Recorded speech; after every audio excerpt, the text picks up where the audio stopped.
Ovih je dana u Zagrebu očišćeno parkirno mjesto teško naći. Ralice su pogurale snijeg sa strane, a na stanarima je da počiste parkirna mjesta. No sudeći po svemu, mnogi se boje lopate. Zato je u Zagrebu formiran stožer koji okuplja sve braniteljske udruge, udrugu specijalne policije i udrugu gardijskih brigada. Te na poziv branitelji dolaze očistiti snijeg koji blokira prilaze.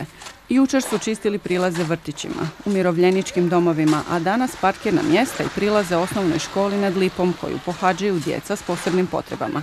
Nositelj projekta je Zagrebačka HVIDRA. Pokrenuli smo operaciju i za veliko iznenađenje, kao i 1991. godine odazvali su se svi dečki. Ovdje sa nama čiste dečki koji imaju umjetne noge. Znači ljudi koji su 100% invalidi imaju proteze čiste. A ono što je najbitnije je da imamo čast da pomognemo posebno ovdje djeci sa posebnim potrebama. To su naša djeca, našem gradu, i ovog puta pozivamo sve hrvatske branitelje iz grada Zagreba da se priključe posebno danas popodne ako dođe do ponovnog jakog pada snijega i sutra i preksutra. Da svi oni koji mogu, kojima zdravstveno stanje dopušta da se uključe, budimo napokon Europa. Snijeg koji je padao prije nekoliko dana u međuvremenu se stvrdnuo, pa ga je danas mnogo teže čistiti. Ovisno o zdravstvenom stanju i kondiciji, branitelji čiste koliko mogu dok ih ne sustigne umor. Nakon 10 minuta uzme se pauza i onda ponovno. I tako svaki dan. Posustajanja nema. Bilo je. Evo i sad imamo jedan koji nam ne može.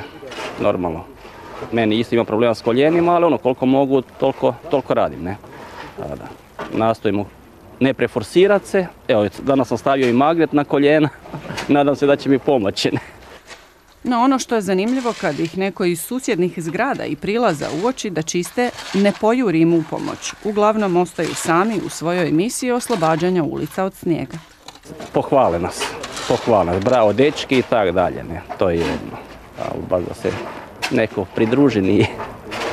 Ili nemaju alata, nemaju lopata. Najvjerovatnije, ne.